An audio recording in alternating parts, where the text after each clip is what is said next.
everybody, and welcome. This is the Mahdi. I am the real Mahdi, not you. How's everybody I doing? forgot my beanie. Sorry. How's everybody doing? When the Mahdi is speaking, everybody else is supposed to be silent and listen. I am the Mahdi, and all others must obey me. I am a Mahdi. I am the new something, and the proof of this is that I have a beanie. See? And I have beautiful hair. Look at my hair. Woohoo, woohoo. Hey, David, what's up? How you doing? I have to say, I wasn't buying the whole beanie thing as proof that you're the Mahdi, but when I see those flowing locks of hair, I start thinking this dude is the Mahdi. So if he says he wants to have endless tons of orgies to prove it, then who am I to object? And as soon as we start a live stream, we start talking about orgies. This is how quickly.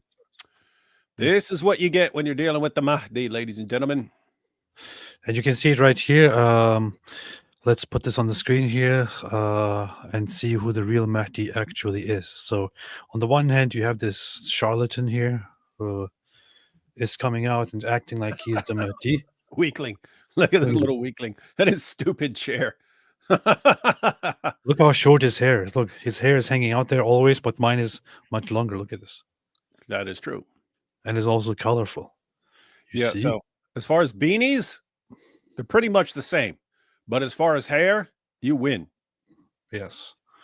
Powerful, powerful. Also, beard-wise, his beard is kind of shorter than mine. Yeah, his beard is let's just say kind of on the effeminate side.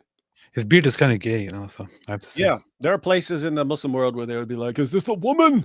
Look at how tiny his beard is." I think we can hump this one. I think it's a bang woman. him. Let's bang this fake Mahdi.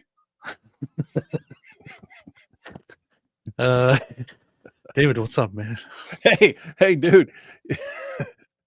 You should have seen earlier when I scheduled a live. And like everything was, why aren't David and AP live streaming together? What's the beef between them? But it was like a bunch of them. Like, what? Why aren't they working together anymore? What? Why? What's going on? Why aren't they talking about it? David, you need to say something. We all notice. We notice that you guys aren't working together anymore. What's it been like a couple days? So it was like Thursday I went live with Abdullah Samir, mainly because Abdullah Samir was the other guy that Muhammad Hijab's hotel wife tried to contact. It was me and Abdullah Samir. We were the ones she contacted, and I thought, hey, it'd be funny if we did a show together. But apparently when I did a show with Abdullah Samir, people were like, oh my goodness, he's gotten rid of AP as a partner, and now he's got Abdullah Samir. And then the next day I was on with God Logic on the Islamic Dilemma. Why? Because everyone on the show, God Logic, Giant DOC, Chris, and so on, we're all working together on a project. AP's not in that. AP's not in the Islamic. He knows the Islamic Dilemma. He can defend the Islamic Dilemma, but we're in a different kind of project. We're all like going through the Quran verse by verse and stuff. AP's doing his cat human stuff. So we're doing that. And then Saturday, shame on me, I was at my uncle's funeral, and you were going to schedule a live stream with Raymond Ibrahim for that night since I was going to be gone. Then something happened and you guys were going to do it on Monday, but I didn't know that. So for my Sunday live stream, because we normally go live on my channel on Sunday night, but I set up a live stream for 5 o'clock specifically so that if you guys had scheduled something for Sunday night, if you'd moved it to Sunday night, it wouldn't interfere. So I go live early. And then Monday, we're supposed to do a live stream on your channel with us and Raymond Ibrahim. But you were like, I've been fighting all day. I don't feel like fighting anymore right now over this stuff. So can you do it? And I was like, yeah, we'll do it on my channel. But apparently everyone's interpreting all of this as David Wood and AP they're not working together for like 5 days. This means they're at war. No. It sounds like a bunch of excuses that you're making here. So tell us what really happened. What really happened is that behind the scenes, David and I had a massive fight. And as a result of that massive fight, we were almost going to announce we were going to go live together and announce that we will never work together again. Yes, I'm now on the side with Jay Dyer and Andrew Wilson. I've joined the coalition against AP and the apostate prophet. He's been a Christian 2 weeks. We must destroy him. And but then today we came together and said, hey, how about we just don't do that? So then we decided to go live together. The beef. We squashed the beef. Yeah, exactly. But then we had beef for like 5 days, and then we squashed it. No, I have actually been I have been very, very busy and laid back, and kind of have been focusing on just my own stuff these days. Have been seeking and trying to advance in things, and been focusing on, I don't know, just honestly learning and prayer and stuff like that, which sounds which sounds a lot of fun, I know. And at the same time, I was being attacked online since the debate happened between Andrew Wilson and me by lots of people who were like, "How dare you tell us what to think?" And I'm like, "I'm not telling anybody what to think, you geniuses. How about just leave me alone?" And then I started having beef with Jay Dyer. Now I was going to talk trash about Jay Dyer and call him gay liar this live stream, but I'll decide not to do that. I will not call him gay liar, and I will not talk trash about Jay Dyer, because just before I went live, like an hour ago or so, I actually made an attempt to just squash the beef and stop the fighting, and get in touch and tell him not to be such a jerk, not to attack me all the time, because he's been kind of attacking me nonstop for like 2 days or so for some reason. And with also a priest interfering, whom I asked to interfere, and whom I promised that I will just not talk about, Jay Dyer. As a result of that, I will just not talk trash about him this live stream. But I made no such promises about that little weakling who talked trash about me first. He drew first blood. He called me a heretic, so I'll call him a sniveling little crybaby whiner who can't take one word of criticism or blocks everyone. Keep in mind, I'm a guy who blocks. I block people for if they look like they are going to waste my time, I block people. But that dude will like preemptively block people that he talks trash about, so they can't. and then they'll block someone, and then they'll say, "Hey, block," and then he'll unblock them just to insult them, and then like block. Anyway, I don't know. He did call David Wood AP's handler. That's true, Emily. His handler, yes, that's why I brought him into my church, the Orthodox Church. He is a cat human under my priestly duties. It's weird. It's weird. I've never followed him much. I saw the 2-on-2 debate he did with Sam Shamoon against two dudes. I'm assuming I've seen a video of him here or there. I can't really think, but I've never I've never said anything. I don't think I've ever said anything weird about him before, but he definitely seems like he's made of glass. But anyway, so he definitely seems like a little weakling. So I can see why someone would want to call him gay liar and not Jay Dyer. I'm just saying. What do you think about that, AP? I can't say anything. You can't say anything about that little weakling. There's a lot to say. A lot of people have said lots of things over the last days, and I have said a lot, and I've deleted all my tweets. There's still a lot to say, but I'm just trying to not engage in it. So, yeah, whatever. AP will not be making fun of any little weaklings during this show. David, have you heard about what's going on in India and Pakistan? I've heard there was a terrorist attack a little while back. I did. I talked about it with Robert Spencer on This Week in Jihad, but other than that, I did not follow much. And then I think I saw earlier today that today that they started retaliating? India did. I think what I saw was they're retaliating against terrorist targets. So they're not like declaring war against Pakistan or something like that. They were bombing. They were bombing terrorist sites. So they were clear that, hey, we're not targeting the military. We're targeting known terrorists, hot spots. I think that's what I saw. And I do not even know if anything I just said is correct. Wait, so you don't even know about this? Why did I invite you? Okay. I'm here to watch, man. I'm here to watch. I assumed that as the Mahdi, you would know all this important stuff. Yeah. So what happened today is that India actually carried out a strike on Pakistan, which they had announced in advance. So they several days ago they said that that is as a result of Pakistani meddling and interfering and covert actions and so on and terrorism, India will retaliate against Pakistan and crack down on the terrorists that they apparently cannot control. So the thing is, the terrorist attack that happened on Indian soil was carried out by a Pakistani based. You said You said based. I know. I said Pakistani based. You said it. You knew it. You caught yourself as soon as you said it. Yeah, I want to delete this whole last stream because I just put Pakistan and based together. But because the terrorist organization is from Pakistan, and Pakistan apparently couldn't control it, so India decided to carry out a terrorist attack. We'll take that makes sense, right? You're not controlling the terrorists. We'll take care of them for you. Yes. But Pakistan said, if you interfere and carry out terrorist attack on a wonderful country, Pakistan, then we will also respond to you. No kebabs for you. And India said, well, come. How about try that? Let's see if that works or not. Yeah, I'm looking at this. It says India launches airstrikes against Pakistan in major escalation.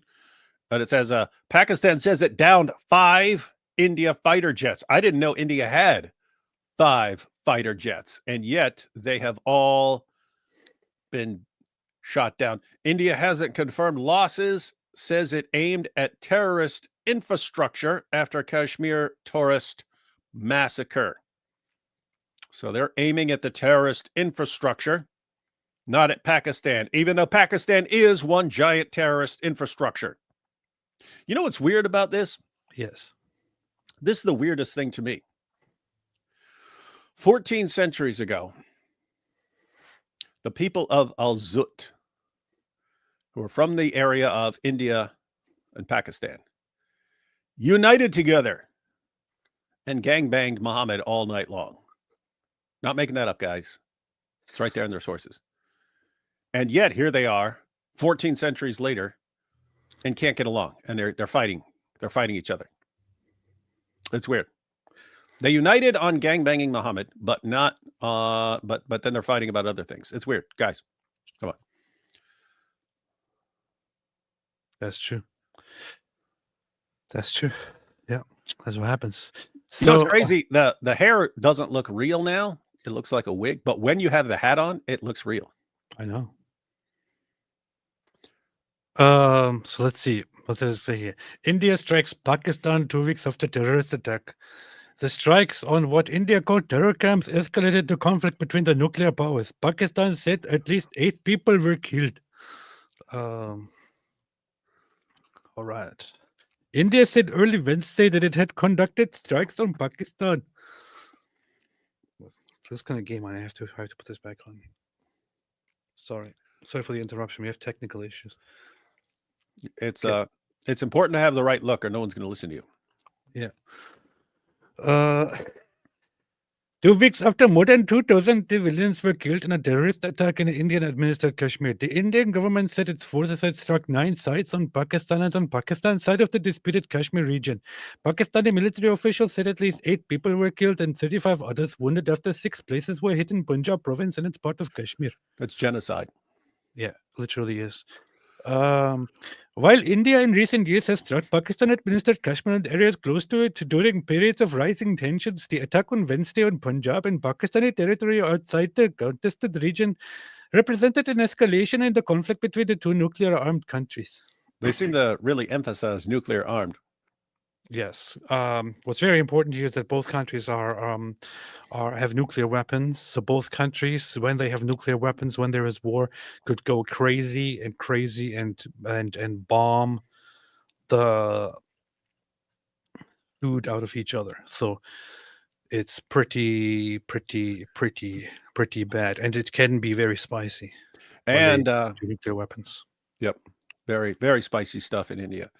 Yep. And a lot of these places are pretty densely populated. This is true. This is true. Very, very true. As tensions have sharpened again, global leaders have warned of potentially dire consequences if the two sides fail to de-escalate. The two nations have fought several wars, the most recent in 1999, and have edged to the brink more than once since then. So, yeah, things are getting serious, man. India said on Wednesday that it had struck Pakistan after gathering evidence pointing toward the clear involvement of Pakistan-based terrorists in last month's attack on civilians in a tourist area in Kashmir. It is said it's... One second. Akash Chowdhury said, the North is not densely populated. What makes you think if you were going to go nuclear, you would just attack the North, Akash? What makes you think that? Who said that? Who said, no, their attacks would be, if they went to nuclear war, their attacks would be limited to the North, and that's as far as anyone in the war can fire. Oh, sorry about that. Go ahead, AP. Yeah. Apu. I'm not sure why people are laughing. It's just a very serious topic. You need to switch AP to Apu. It said that its military actions have been measured, responsible, and designed to be non-escalatory in nature. It added that it had targeted only known terror camps. In its own statement on Wednesday, the Pakistani government called the Indian strikes an unprovoked, blatant act of war that had violated Pakistan's sovereignty. Pakistan said that the Indian actions will not go unanswered and that it would respond at a time and place of its own choosing. Pakistani military officials said they had begun a measured but forceful response. At least one fighter jet went down on the Indian side of Kashmir news channel in India reported. It was unclear which country the jet belonged to or what caused it to go down. So you have the sides of the strikes. So India says that it exclusively struck terrorist targets or terrorist cells, cells that belong to terrorist activities and all that. So this is what they have gone for. There were initial reports that the attacks have been, the attacks are on certain civilian targets. The attacks are on certain mosques and this and that. But India said that it is a very precise and direct strike on such targets that need to be taken out, which may be involved in the entire conflict here, and India warned basically Pakistan not to escalate this any further, because India is totally in the right here, right? India has been attacked by Islamic terrorists of Pakistani origin, Islamic terrorists from Pakistan, many times before. The last very big one was Mumbai massacre. Was Mumbai in 2008, where they over several days, I believe, carried out multiple attacks and killed hundreds of people. And it led back to Pakistani origin terrorists. This is India is just taking this, and some people were actually expecting that India would take this last terrorist attack as well and not do anything about it. But if we go into how messed up the last terrorist attack was, it would also people would also probably understand why many people inside India, including even many Muslims in India, were looking for India to retaliate and to do something about this, because the terrorist attack that was carried out was pretty messed up. Now, you said you didn't see much about this, but there's at least one video which has been going around, and it's a little bit dark, it's a little bit messed up. So I'm gonna have it here. This is that. I never watched it, but it says a guy was on a zip line as the terrorist attack was happening and stuff. Yes.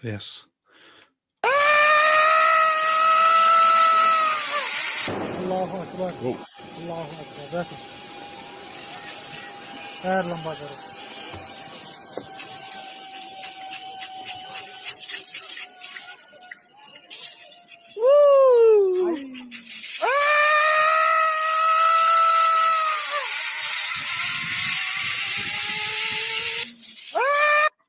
This is very stupid. So they don't even want to show the whole video because it's apparently very sensitive. So, but in the video, he goes down with a zip line, but as he goes down, you can hear shots being fired and people running around, and he doesn't even notice it apparently. So And then once he lands, once he comes down, he sees that people are running for their lives and being killed, and so on. Now there were lots of theories about this, such as that this guy is actually knew that there was a terrorist attack, or that these people were in on it. But it turned out that this is an uninvolved guy who was actually just there and who inadvertently filmed the terrorist attack. As he's going down, you can see people in panic running around. And if we go to the details of of how the terrorist attack unfolded, I'm just going to go for a few things here from the Wikipedia article, which has it very, very well gathered together. So the 2025 Pahalgam attack was an attack on non-Muslim tourists. Look, you don't see this very often. It really just says was an attack on non-Muslim tourists because of a detail that we will find out in a little bit, for those who don't know, by 5 armed militants near Pahalgam in the Indian administered Jammu and Kashmir, in which at least 28 civilians were killed on 22nd of April. The militants mainly targeted Hindu tourists, though a Christian tourist and a local Muslim were also killed in the attack. The attackers, armed with M4 carbines and AK-47s, entered the tourist spot in Baisaran Valley, surrounded by dense pine forests. This incident is considered the deadliest attack on civilians in India since the 2008 Mumbai attacks. The Resistance Front, believed to be an offshoot of the Pakistani-based Islamist terrorist group Lashkar-e-Taiba, which is a Pakistani Salafi jihadist terrorist organization that seeks to merge Kashmir with Pakistan completely. They initially took responsibility. So the terrorist organization here in question took responsibility after the attack happened and said, we have committed this terrorist attack to pressure India to stop populating the occupied Kashmir region with non-Muslims. Later, after the whole backlash and after Pakistan condemned it and so on, they made a public statement renouncing responsibility. So basically saying, actually, it wasn't us, which is very, very messed up. But why would they initially agree to it? Why would they initially take responsibility and then later on take it back? But here is the very, very dark side about it.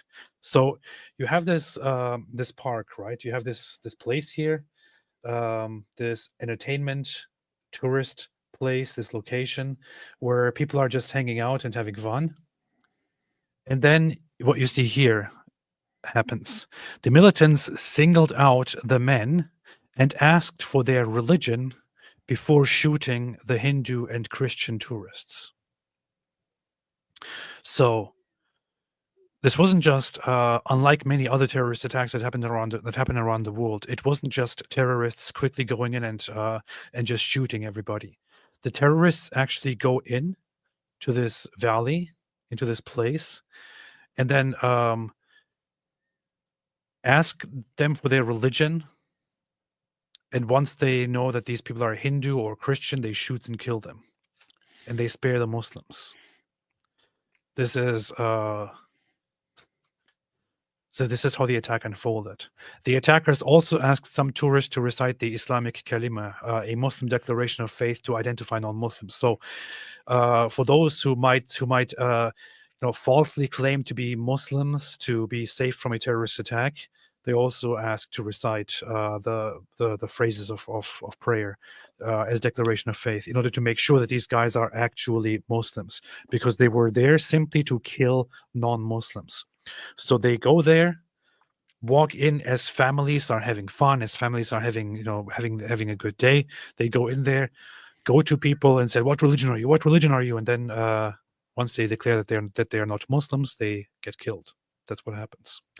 And when I was live with Robert about this on This Week in Jihad, I remembered the Nairobi Mall massacre. That was a massacre, got to be about 10 years ago or something like that, in Kenya. But they actually stormed, a bunch of jihadis stormed a mall, shopping mall, and made everyone sit down. And then they were quizzing them on Islam.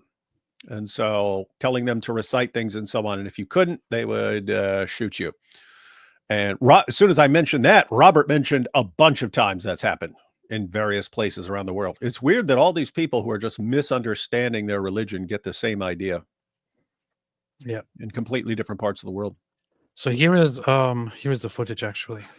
And so there is one very weird aspect about it, which is that you can hear him or them say Allahu Akbar or something at the beginning.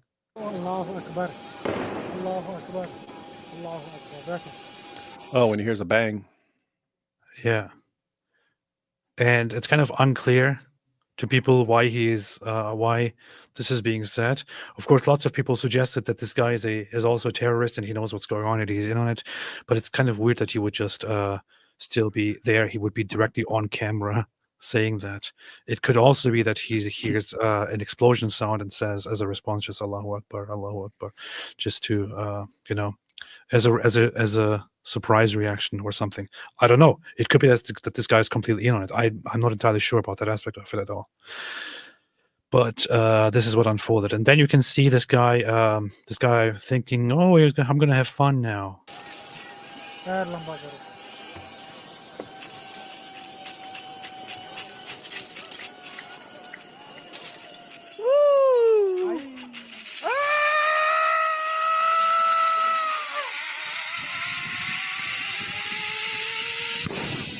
And then you can hear the gunshots.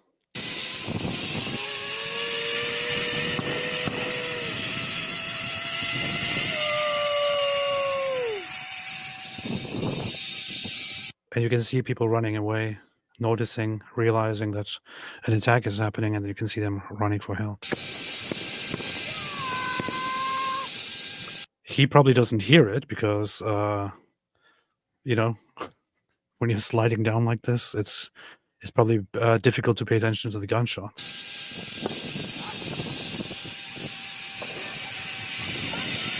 You have people falling over. Look. Yeah, see him.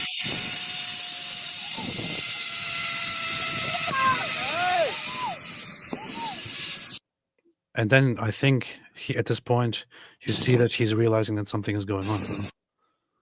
But this was the infamous video where people are like, which this guy, I think himself, then handed in and said, I accidentally filmed the attack.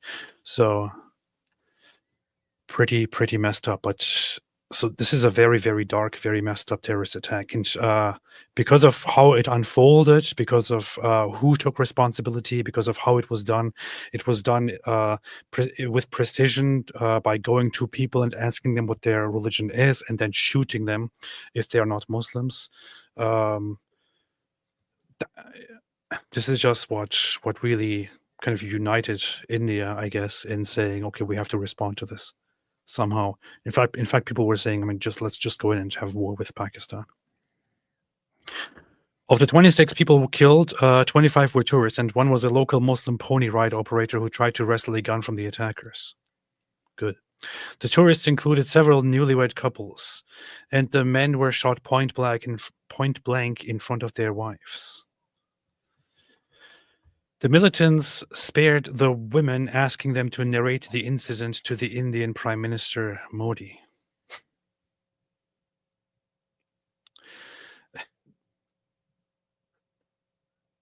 The attack further intensified tensions between India and Pakistan and led to a standoff between the countries. India accused Pakistan of supporting cross-border terrorism and suspended the Indus Water Treaty.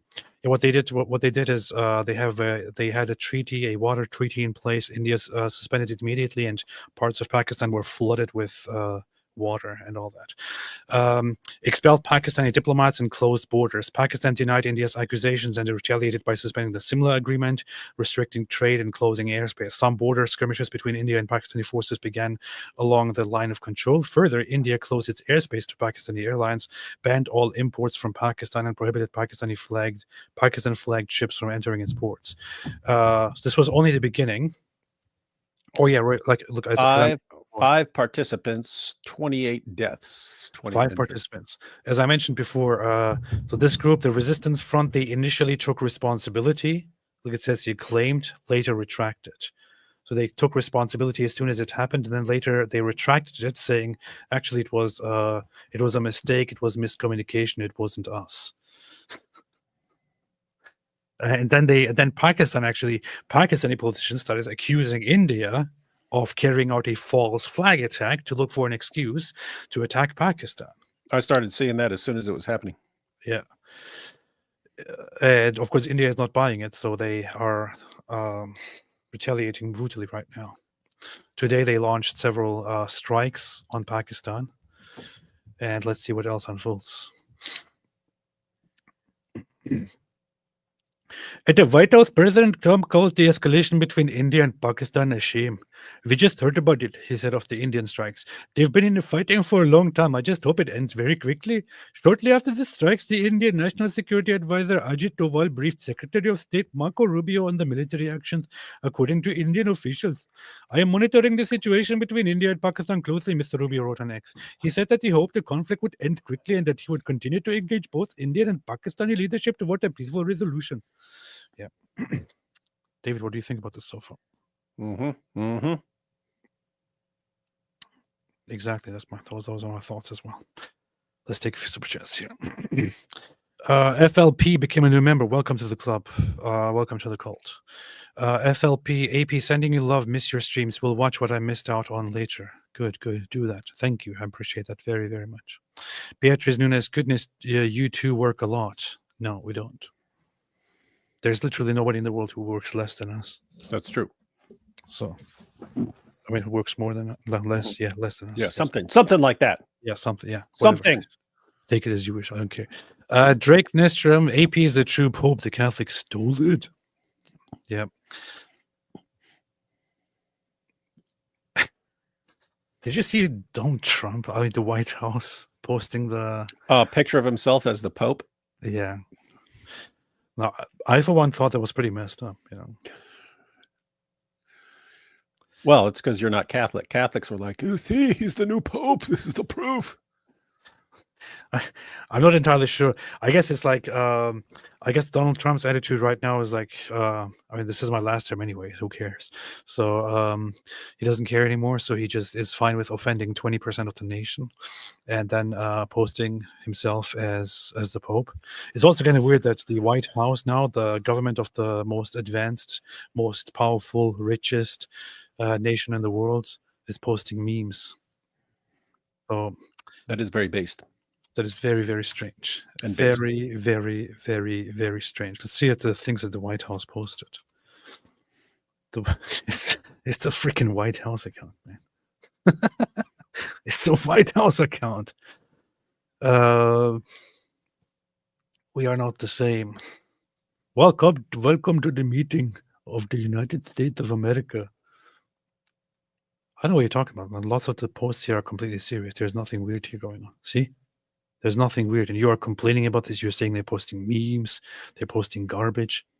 Look, totally normal stuff, most of it. It is. Alien arrested for raping a corpse on an NYC subway. I mean, that looks normal. Yeah. Yep. That happens all the time on the subway. That'd probably be the most normal thing I've ever seen on the subway. Yeah. Happy Cinco de Mayo. Yep. I love Hispanics. Yeah, I don't see anything weird here. Totally good. Totally normal White House account. Not sure what you're complaining about. Here, U.S. Army. See? Why are you saying you don't even have that stuff up on the screen? Oh, that's funny. See? Here. U.S. Army with lightsabers. Totally normal stuff. That one has a multicolored lightsaber. Here you have Donald Trump. An actual photograph. Donald Trump is a villain here.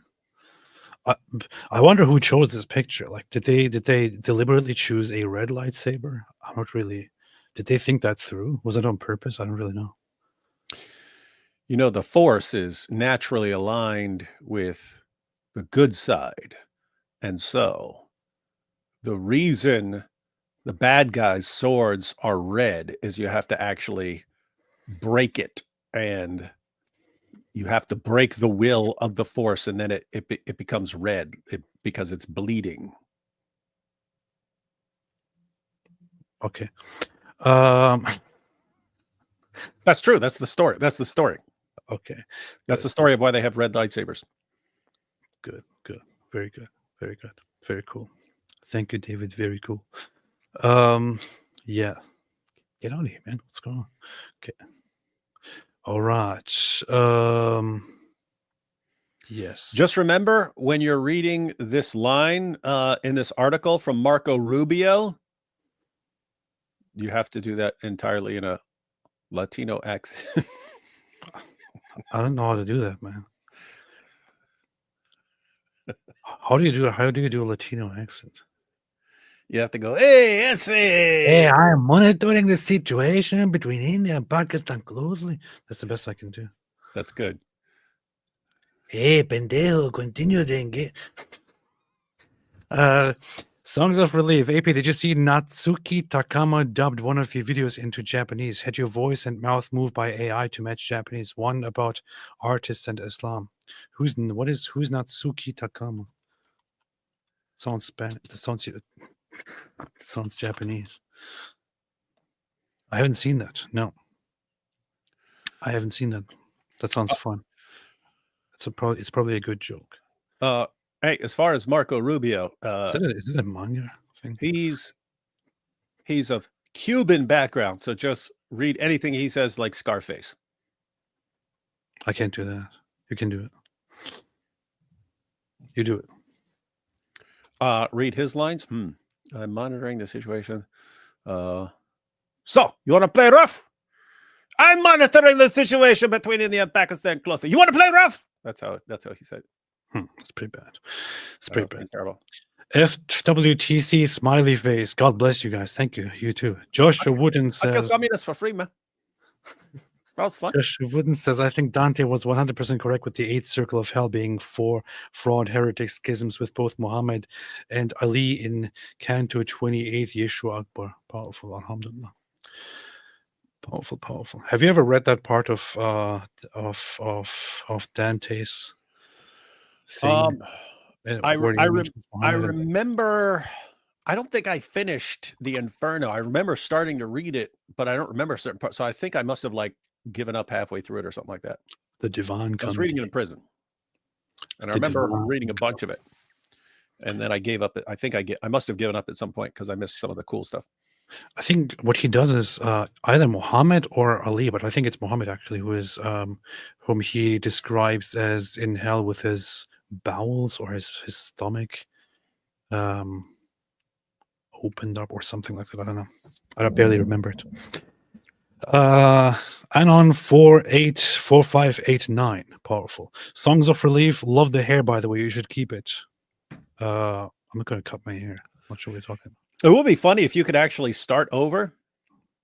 If you could actually start over and you never wanted to be recognized, you could just wear that for every live stream. And then if someone just saw you walking down the street, they wouldn't recognize you. That's a good idea. I might do that from now on. Well, if I just wear this for a while, people will basically forget what I actually look like. They will. You can also delete all your old stuff. Yeah, that's true. That's usually how it works. Condolences, David says Anon. AP, glad to... What condolences? What happened, David? Probably because I mentioned that my uncle died. When? He died. I wasn't close with him or anything like that. But no, guys. Yeah, so my uncle... No, I mean, I grew up around him and stuff like that. What? Nothing. This is my cousin Brandy's dad by her mom marrying someone else. So, but yeah, he had cancer and survived way longer with cancer than people thought he would and stuff like that. So anyway, it was all everyone expected. Everyone saw it coming. So it wasn't catching people off guard or anything like that. Good. So what you're saying is that you're happy. You're pretty sick, man. Yeah, it's funny. So there they were asking if anyone had any stories. So at the memorial thing, they were asking if anyone had any stories, and I told them this story about me and my cousin Brandy. We were little kids, and our moms dropped us off at the movie theater in downtown Morgantown, but they had raised the price like 50 cents or something, and we only had exactly the correct amount of money. So they drop us off because we're supposed to go see some movie, and then they wouldn't even let us slide on like the 50 cents extra per ticket.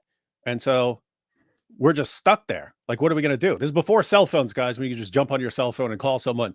So it's like, we're not going to sit here like idiots for 2 hours. So let's walk home. Only it's a long way home. We're talking you're talking downtown Morgantown to Saberton, completely different area. But we're like, oh, we know the way. Anyway, we walk home.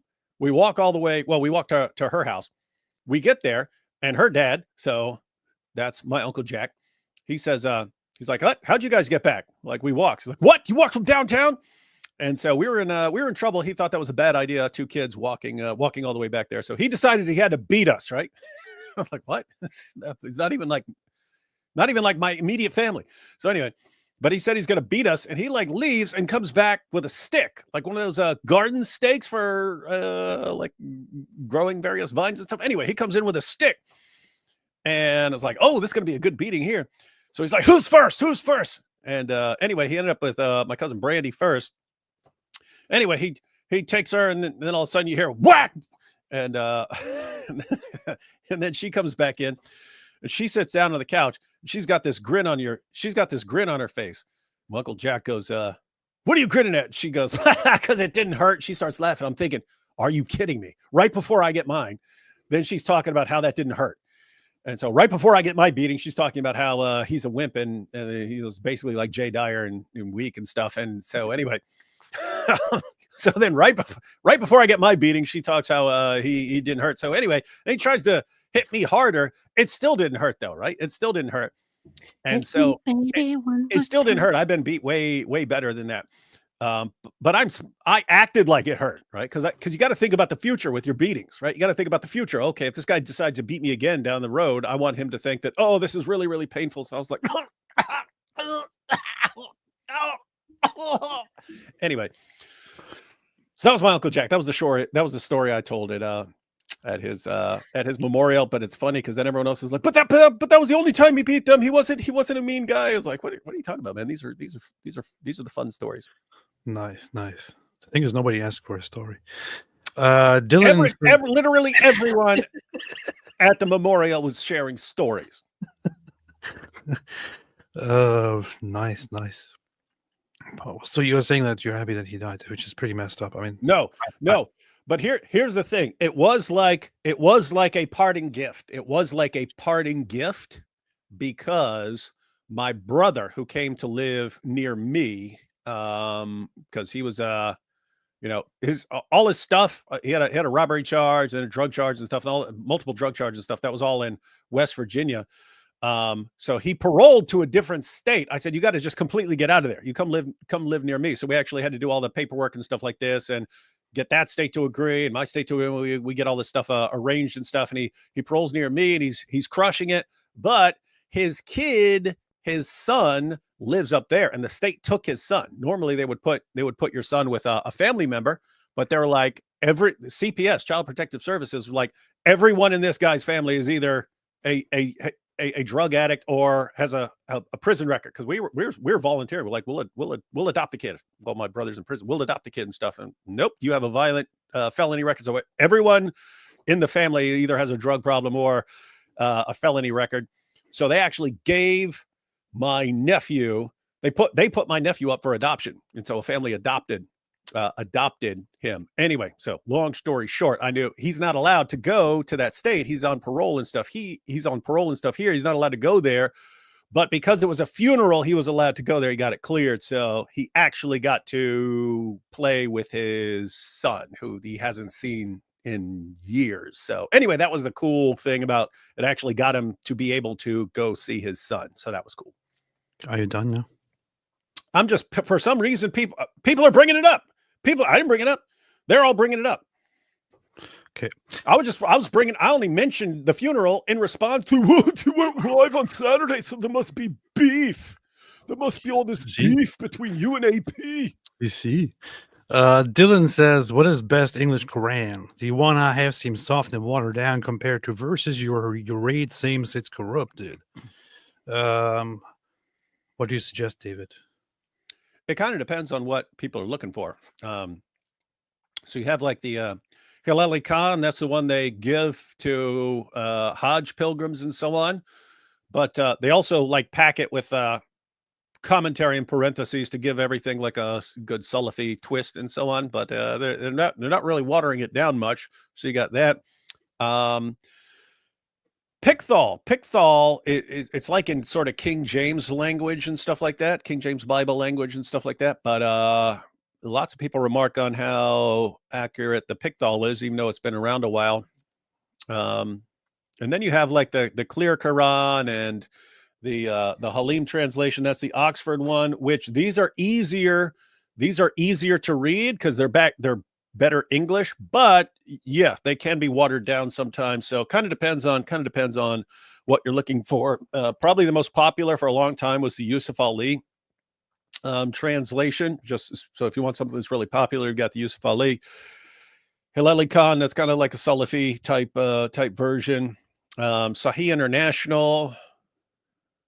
What do you normally go with, AP? You normally go Sahih International. I usually go with Sahih International because it seems to be the most. I don't know. It's accessible, and it's pretty good, pretty faithful most of the time to what it actually says, except for a few things here and there. That's what I would say. I'm surprised you didn't bring up Shakira. Usually you talk about Shakira forever. Shakir is actually pretty easy reading and so on. It's not as easy as like the Clear Quran, but it's better than like Yusuf Ali or keep in mind, I'm just talking about how the ease of reading. As let's see, English Quran. But what I would recommend, Dylan, is having a couple Qurans and then using a Quran that's easy to read until you get to a passage that sounds like it's important and you're wondering if it's watered down, and then read in multiple translations. So get an easy Quran for most of your reading, and then the passages you're actually interested in, read those in multiple translations. I'm kind of surprised that Shakira actually brought us a Quran translation. I'm kind of disappointed that she never sang it though. So. Yeah, well, that's why they say ayat don't lie. Yeah. Salihin Chaudhry says both Momo and Mojab got ravaged by black males. That's interesting. I didn't know. Mojab? What do you mean? Mojab and Momo. Well, Momo got raped by black males and Mojab by blackmail. So. Oh, I get it. See, blackmail. I get it. The prophet of convenience says AP looks like he was rejected by Nickelback. Nickelback should form a super group with 50 Cent and call themselves Spare Change. Terrible. I don't know why people make fun of Nickelback. It's my favorite band. AP, you should play the Pakistan grape meme video of the teachers asking what Pakistani kids would do when they grow up. Wait. What is that? That sounds messed up. No, it's not messed up. It's just Is it real or is it a joke? It's so stupid. It's just a video where this woman asked Pakistani kids what they want to do when they grow up. But some people memed it into all kinds of messed up things. I hope I get one that is without any messed up things inserted. Let's see. Here. My pledge is that I will be pilot and I'll help everyone. Pilot. Yeah, he's a pilot. Great. You see, this is the spirit. We love Pakistan. My pledge to my country is that when I will grow up, I will be the scientist like Dr. Abdul Qadir Khan, That's messed who up. helped Pakistan making the nuclear power. Inshallah, we have a bright future. We have here students who are going to make Pakistan a great nuclear nation. When I will grow up, I will be army and save Pakistan and destroy India. Strong army, wow, great! Who need for like people money and all this. He's going to help the people in Pakistan. Great. I will open as much educational institution as possible and I'm proud to be a Pakistani. The next generation of Pakistan is going to make Pakistan literacy 100%. What's wrong with you, man? People just think this is like the funniest thing ever. It's pretty funny.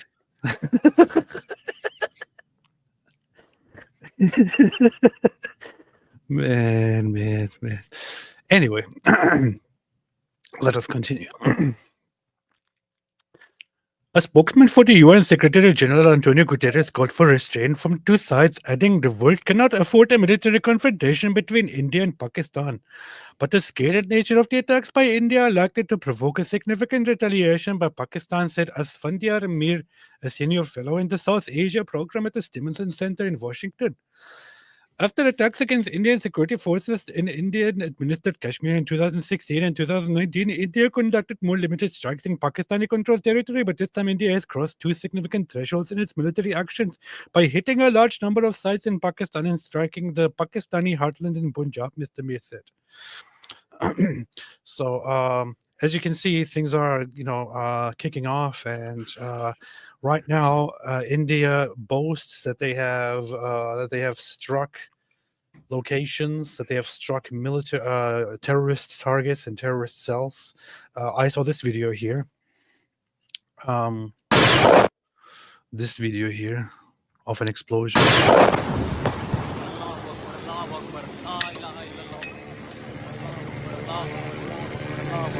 You can see. But notice that you see an explosion. The guy starts Allahu Akbar, Allahu Akbar, Allahu Akbar.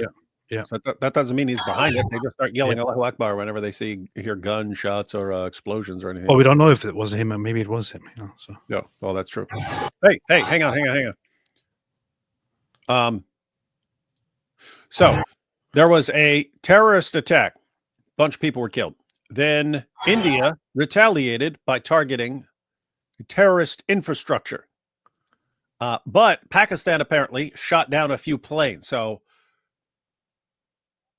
it's possible they could squash it right now, right? Because both sides did damage. So India could say, hey, we retaliated against these guys for what they did. And Pakistan could say, hey, they did something in our country, but we shot down several of their planes. So possible. If neither side did anything after this, it's possible they could say, okay, we dealt with that. But I don't know, man. I don't know. If either side does something again, then the other side has to retaliate again. So AP News, Apostate Prophet News here. Most reliable news. Most reliable, best news besides ever. the Daily Wire. Yeah. Says Indian operation codenamed Sindoor aircraft has crashed on school building in outskirts of Srinagar. Airport closed to civilian fights in Indian-controlled Kashmir, its main city. India says Pakistani army shelling kills 3 people. Indian operation. Villages report another aircraft crash in India-controlled Kashmir. Pilots recovered. Another aircraft has reportedly crashed in an open field in a village close to the line of control in India-controlled Kashmir, residents said. The aircraft crashed shortly after India launched missile strikes on Pakistan early Wednesday.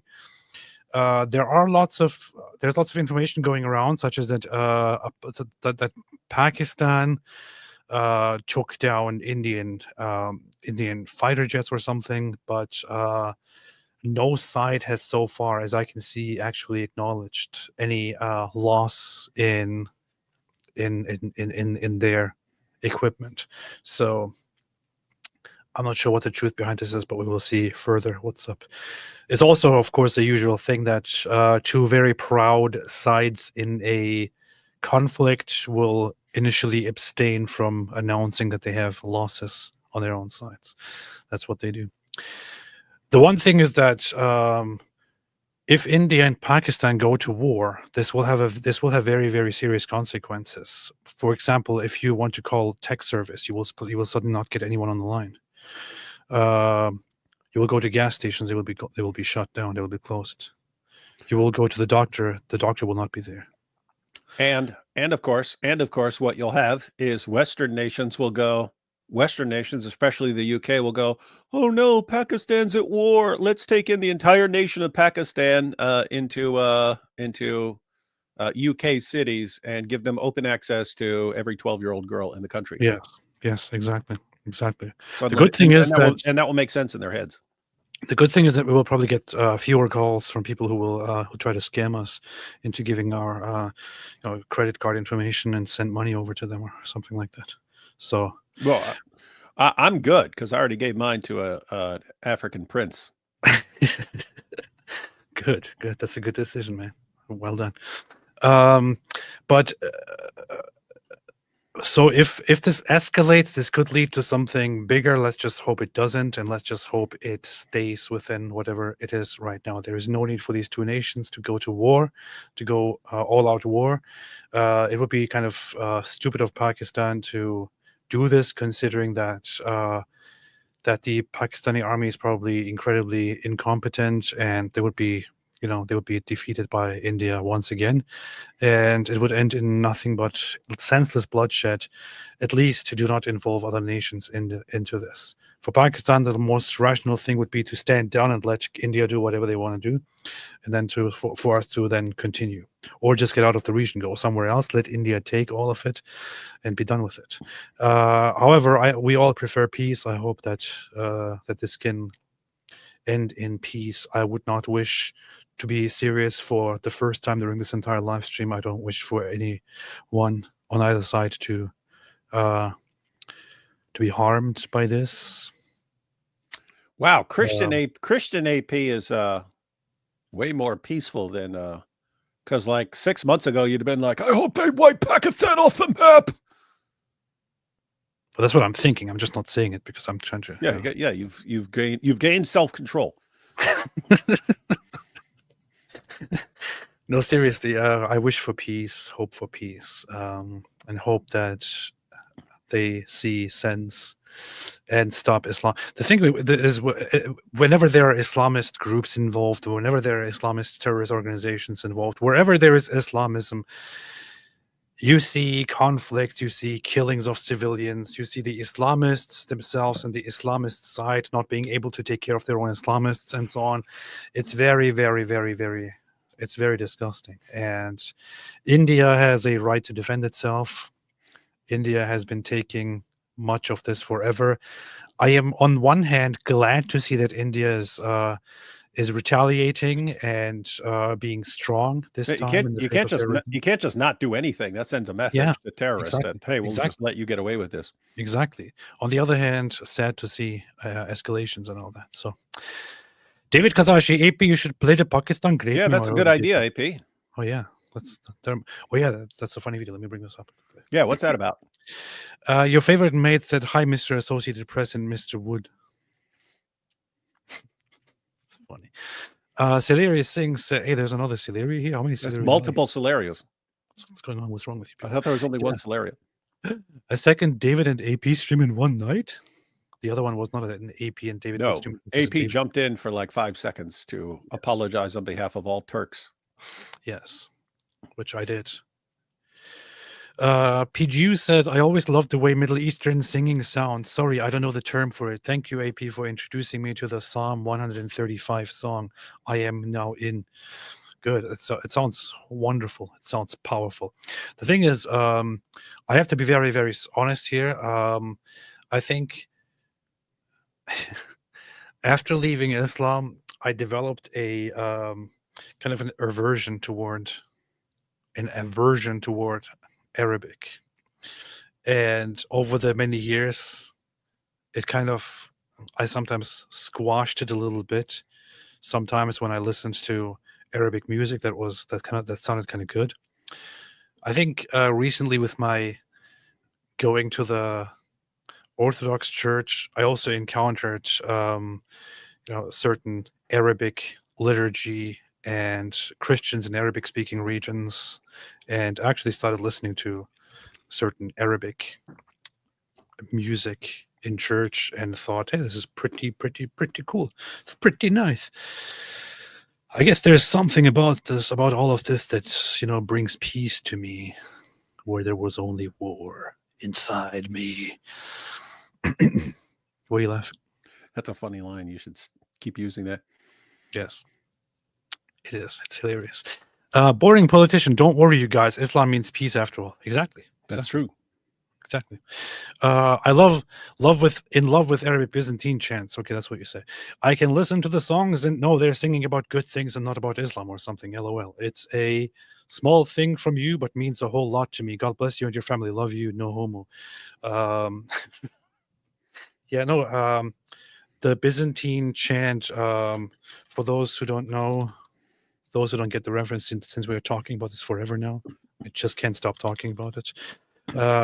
Arabic Psalm 135. For those who want to give it a Hey, listen. hang on though. I just before I forget, this sort of thing. Love you, no homo. We should change that. You can't because you're under orders from a priest, but the rest of us can say love you, no Jay Dyer.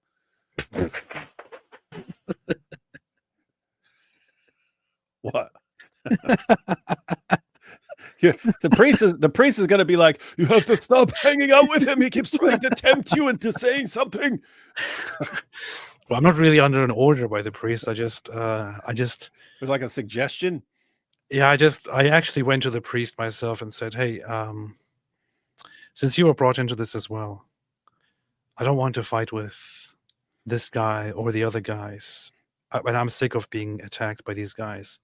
So I would appreciate if you could just, help out and step in and stuff. And he said, how about you both just stop talking about each other and do like public forgiveness? And I said, sure, I'm completely okay with it.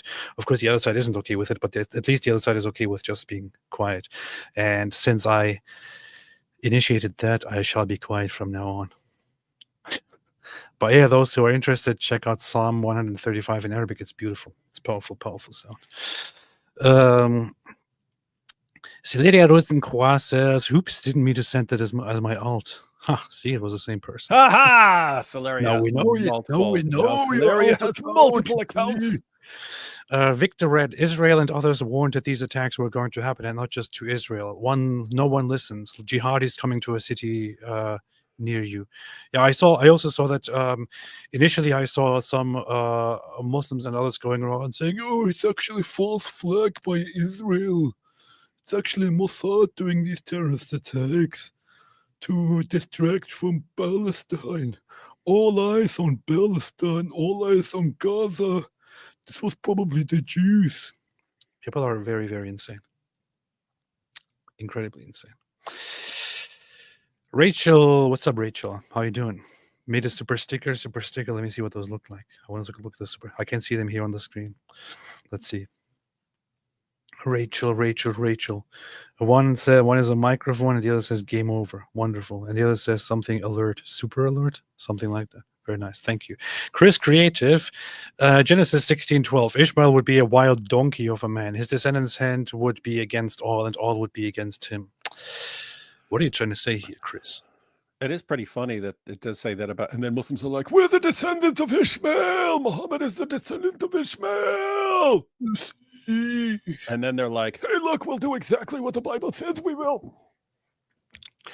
Goatop said, this is what converting to Orthodoxy does to you. Nice hair. Thank you. Hey, AP, you could do your baptism video where you go down into the water like yourself. Yeah. But I'll record it. I'll like pause it real quick, and then you can and then when you come out of the water, you're like this with your hair and your beanie. Yes. And then you come up out of the water and go, I am the Mahdi. You know what? I didn't think about this before, but I think you should actually come and be there when I get baptized. Oh, I can't. I don't know if they'll let me into the, even though I walk into Orthodox church and burst into a ball of flames. Always have to reference Eminem wherever we go. Yeah, all the Orthodox dudes, all the Orthobros will beat me up, man. But yeah, and it's going to be pretty awkward. Me and Jay Dyer standing there watching your baptism. I know. And then he's like, what about this heretic? Yeah. The funny thing is that when I go to church now, I encounter here and there people who know me and say, hey, I watch you on YouTube. Hey, I just watched you on YouTube. And then people also say, hey, I saw David Wood on YouTube, and I watch David Wood a lot. It's kind of a funny thing to go to places and have people talk about what I do online. It's funny because when I do something in private, when I'm not online, when I'm not talking about something online, I kind of it's kind of weird to say, but I like not being recognized and just being totally private. I know exactly what you're talking about. Our last two churches, people they're not interested in there are a few people in the churches who know me, but they all know me as Marie's husband, because they all know my wife, because she's always super active with me. I just mind my own business and don't want any attention and stuff. But they're all like, "Oh, you're Marie's husband. Oh yeah, Marie's awesome. Hey!" But they all know me as Marie's husband. They don't even know my name. Just Marie's husband. But yeah, I like it like that. I like keeping it like that. Yeah. That said, I always appreciate it when people come and say, "Hey, I know you," and it's like always cool conversations to have. Very, very nice. But this is why from now on I will go to church like this so that nobody recognizes me. Oh, hey, hang on. Look at this. Dawood should challenge Jay Dyer to Mubahala. Yeah, you weren't even ready for that, Jay Dyer. I challenge you to Mubahala, bro. You're gonna say I'm a heretic? I challenge you to Mubahala. Jay Dyer, we challenge you to Mubahala. Do you even Mubahala, bro? Do you even Mubahala? Huh? See. You call yourself Orthodox? See. Yeah, no joke. So it would be fun. It would be funny if you attended my baptism, but if you walk into a church, they will probably call you or kick you out because you're a heretic. So that's the thing. That'd be funny if a big fight broke. They're like, "Get out of here!" I'm like, "No, I was invited by AP to his baptism." They're like, "Get out now!" I'm like, "No, get out!" Big fight breaks out. Big fight breaks out, and it's like, and they're all like, "Oh no!" It ends up in the news. One Protestant beats up 20 Orthodox who tried to kick him out of church. You know, this is the funny thing. I'll be joking about this, but this is the funny thing about it. Lots of people point this out in the Orthodox sphere. When you go to an actual Orthodox church and you go among actual people, real people who are Orthodox Christians, it's like extremely friendly, extremely welcoming, and open to everyone and all that. And then you go online. And you have a bunch of Orthodox anonymous accounts who are like, "Oh, how dare you? You have to be like this. I decide what you can and cannot do. How dare you?" Like, there is a huge disconnect between how Orthodoxy is done online and how it's done in real life. And it seems that there's something about it that attracts certain people online who are very, very far detached from how Orthodoxy is actually practiced in real life. And I like how it is practiced in real life. I don't really like how it's practiced online. The online version is kind of messed up. Funny. You see, AP is real popular, right? Meow. You see, yeah, that's Right, true. meow. Rachel Zekovich says, David lacks the ability to know suffering of loss, so therefore I envy that. By the way, Jay, now I know why you dissociated into the self. By the way, I know why you dissociated into the self. Exactly. See? In your face, David. Thank you, Rachel. Abraham Harb. Yo, AP, I was rewatching a debate with Wilson. Look, I love you with the love of Christ, but if you continue to pronounce Saint Cyril with a K, I'm going to have to eat a whole Quran in protest. Abraham Harb. The correct pronunciation is Kirill.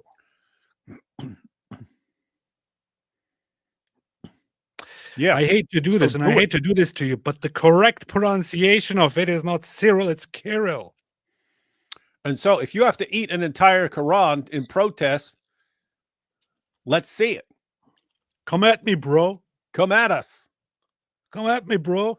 Post it online. See what happens. Let everyone know why you're doing it. Come at me, bro, and I can prove it to you right now. See? I can prove it to you right. I will humiliate you. I will destroy you. You see? Here we have here we have Saint Cyril of Alexandria. Let's see. Let's look at it. Let's look at it right here. So here you have Cyril of Alexandria. Here you have his name here. It says ancient Greek here. Kyrillos. Oh, yeah, that's a K. Kyrillos. Alexandrias.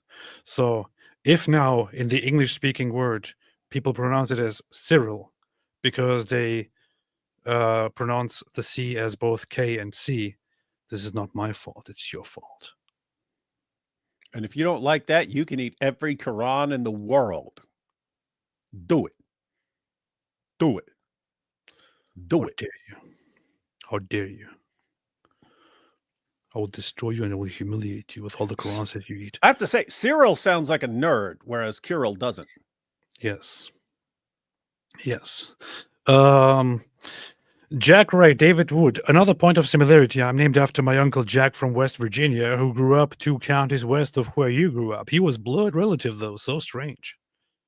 Well, that's awfully strange, of course. Strangest thing I've heard in my entire life. Thank you, Jack. Hey, what if it's the same Jack? It probably is. Kairos the Great says, I'm Pakistani.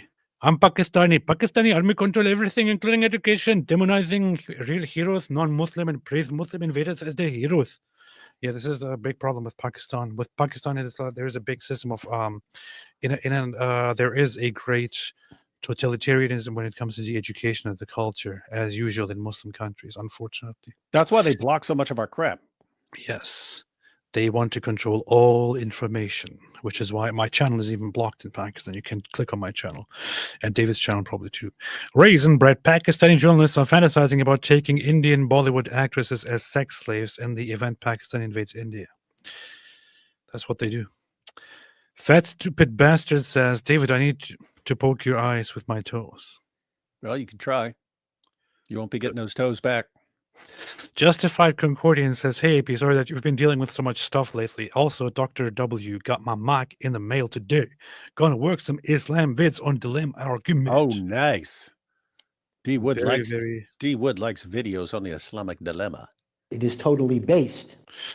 Rat Boyd says, breaking I and P at war again. Shocker. Yeah. Viti Coconut. Everyone is saying it's because of the Kashmir attack. We all know it's because of the New York woman taking over Pakistan. The New York woman taking over Pakistan. Yes, exactly. Christianity is based. RFB 79 says, if they spray Pakistan and India with disinfectant, they will all kaput, dirtiest place in the world. This is pretty racist. This is the most racist thing I've ever seen.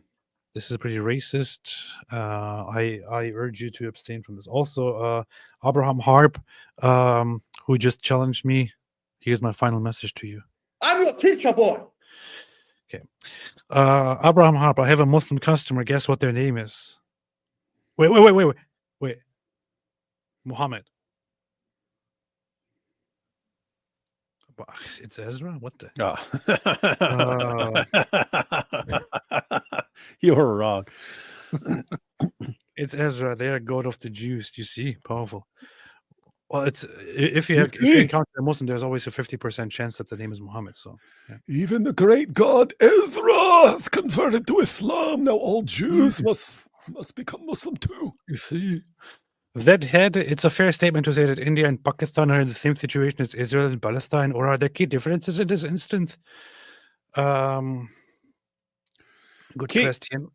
The key differences are India is more powerful than Pakistan, but Pakistan is significantly closer to the strength of India than Gaza is to Israel. India doesn't have nearly as many haters.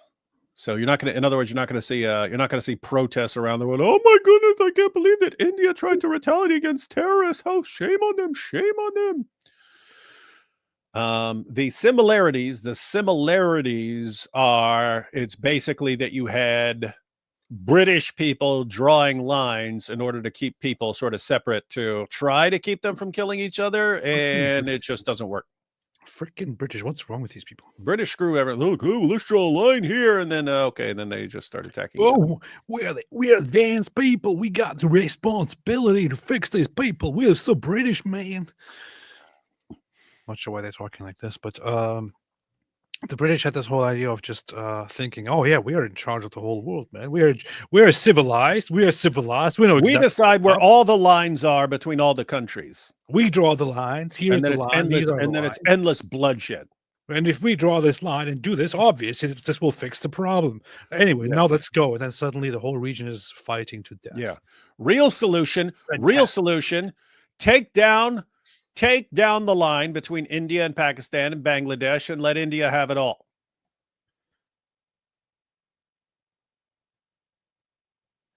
Well, I know exactly what to do about this conflict. I will go there and I will draw this line. And once I draw this line, the primitive people in this space will respect the line that we drew because we are advanced British people. We are advanced British Western people. And since these people are far beneath us, they will respect the authority that our line has. And thereby, all the conflict, all the problems in this region will be entirely and permanently solved. Anyway, now that we have done this, and thereby put an end to an otherwise endless war, let us get out of here. Oh, wait a minute, they're killing each other. What happened? Basically, the entire story of British colonization. What's wrong with these people? Yeah, it's also kind of weird that India and Pakistan, Israel and Palestine, I versus P, which is totally something that I just came up with and didn't see in the super chat that we just had. Very, very, very interesting. But the situation is also different in some other ways, insofar that India and Pakistan are basically two places with the very same population. Those in Pakistan are just the very same people. They're basically Indians who converted to Islam. And also who got mixed with all the Turkic people and who came and raped them and then made babies with them and then brought forth the current Pakistanis. So, yeah, very interesting stuff. Born Slippy says, can y'all please do an improv of Ali Dawa and Muhammad Hijab explaining to Lily J what Rada al-Kabi is? Rada al-Kabi is. Rada al-Kabi is. Explain what Rada al-Kabi is, David. I give you 2 minutes to research. Ali Dawa and Muhammad Hijab. Muhammad Hijab. Muhammad Hijab. Yeah, Muhammad Hijab. I'll give you 2 minutes to prepare for this. Tracy Wilborn says AP comes out of the mud. AP comes out of the mud pool. The sun sets in. According to Islam, flips his hair and declares Christ Lord. Exactly. This is exactly what happens. Exactly what happens. This is exactly what happened in my life. Queen Hyena says, AP is now here goal, sending as many people to both of your channels as possible. Appreciate you both very much. Blessings from Barbados. Thank you. Appreciate that. Who gives you the authority? Man. Who gives you the authority to send people to our channels? How dare you? But thank you. Very, very much appreciate that. Appreciate that. And greetings to Barbados. Mary Mac. AP looks like Atheist Magic the Gathering, bro. I didn't even understand the reference properly here. Zed had India should resolve the conflict by challenging Pakistan to Mubahala. Yeah. Pakistan, if you're right, how about we do Mubahala? And Pakistan will say, well, how about we do Mubahala? So and then they will do Mubahala, and then that's what Pakistan will say, do you even Mubahala, bro? Yeah. That's pretty racist. What's wrong with you, man? What? You're doing the accent now. David Kazashi, I'm the true patriarch of the Orthodox Church, and I canonize Jay Dyer as the patron saint of all that's gay.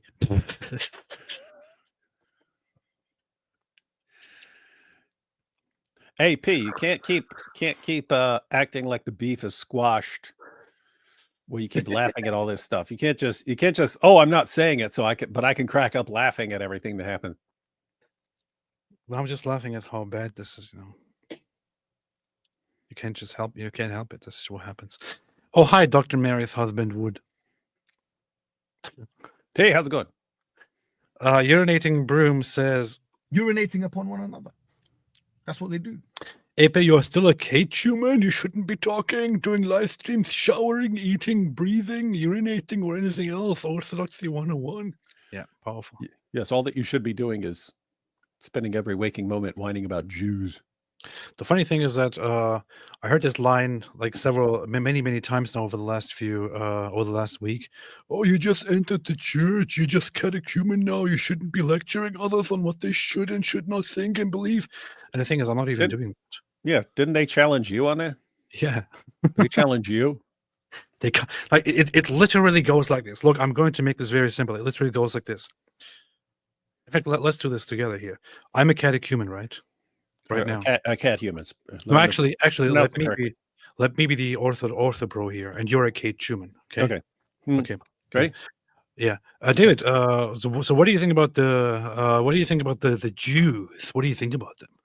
I don't know. I've only been a Christian for like 5 minutes now, but I was already supporting their right to not be exterminated. But shut up! No. Shut up! Shut up! You just joined the church. You're a catechumen. You shouldn't be talking. You shouldn't be preaching. You shouldn't be telling us what we can and can't believe. How dare you lecture us on what we should think as Orthodox Christians? What's wrong with you?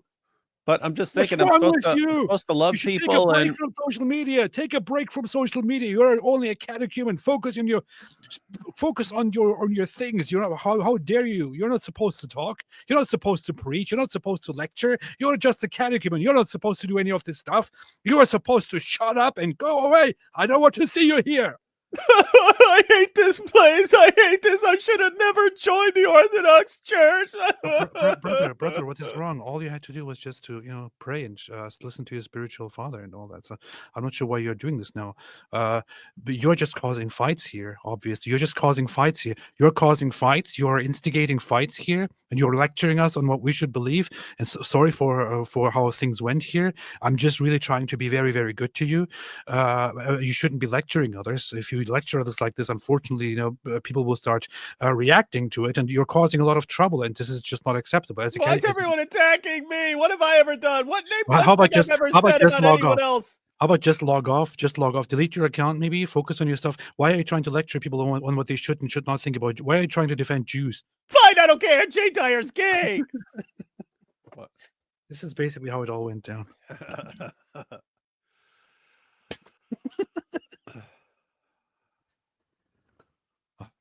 Batman says 7-Eleven versus 9/11. Pretty. That's pretty messed up. Pretty. For anyone who didn't get it, that was the India versus Pakistan, 7-Eleven versus 9/11. Very racist. Powerful. Abraham Harb, let the Quran eating begin. You're finished, boy. You're the one who promised to eat an entire Quran. Do it, Abraham. And we don't believe you're going to do it. We don't even believe you. Only one way to prove us wrong. I will find you. Once you eat the Quran, I will take that Quran out and we'll feed it to you again. Force feed it to you. Yeah, video or it didn't happen. Yeah. Hello Yidi says AP looking and sounding like Osho, but the people. You mean this? But the people are retarded. Owen Robertson, 7-Eleven versus 9. Whoa. That's a different one, man. That's even a different one. This is going too far. That's a different person saying that. That's pretty racist. What's wrong with you? Like Messi Gayon says, LMFAO at the Quickie Mart Mubahala challenge between India and Pakistan. Seraphim that would be a funny video, like an Indian guy and a Pakistani guy and like a 7-Eleven challenging each other to Mubahala. But we do Mubahala. So problem with Mubahala. Zhead says, wait, Pakistan could not shoot down 9 Scalp missiles, which were launched 400 kilometers from Indian territory, and other media claim 7 were shot. Yeah, right. Yeah, I don't believe that either. It's pretty nonsensical. So India has crushed it so far, and Pakistan should just shut up and sit down for a second. The war originally started when the British drew a line in the sand, and Mohammed thought it was the Didi line and crossed it to meet with Al-Zut. Yeah, that's the problem. So the British are like, let's draw a line, eh? Bloody good show, jolly good. And then the Pakistanis are like, oh, is this the Didi line that we have to cross so we can go bang Muhammad again? But my wife says, don't you know all the saints had to log off when they were catechumens? That's exactly how it works. Born Slipper said, can you all please do an improv of Ali Dawa and Muhammad Jibab, explaining to Lily J what Rada al-Kabi is? Yeah, that's 3 characters, man. Who is that? Muhammad, the other guy, and one of his wives, isn't it? What? Involved in this whole thing. And then you have to do that from, or you have to, yes. So you have to take on the voices of Ali Dawa and Muhammad Hijab to explain to Lily J what exactly went down and how this thing came into existence. No, that's breastfeeding adults, man. Yeah, I know, that's what I mean. Which is an issue between Muhammad and his wife and the other dude that was involved. We have to explain how exactly that unfolded to Lily J. No, I don't think that's what they'd be explaining to Lily J. Shouldn't they be explaining how the issue they would be explaining that since she's in the Dawa scene now and has to work around them, that the only way for them to be around her. But this is what you do according to Muslim sources. The only way that they can be around Lily J while they're all doing Dawa together is for her to breastfeed them. Both of them. And it's the only way to avoid any sort of sexual tension.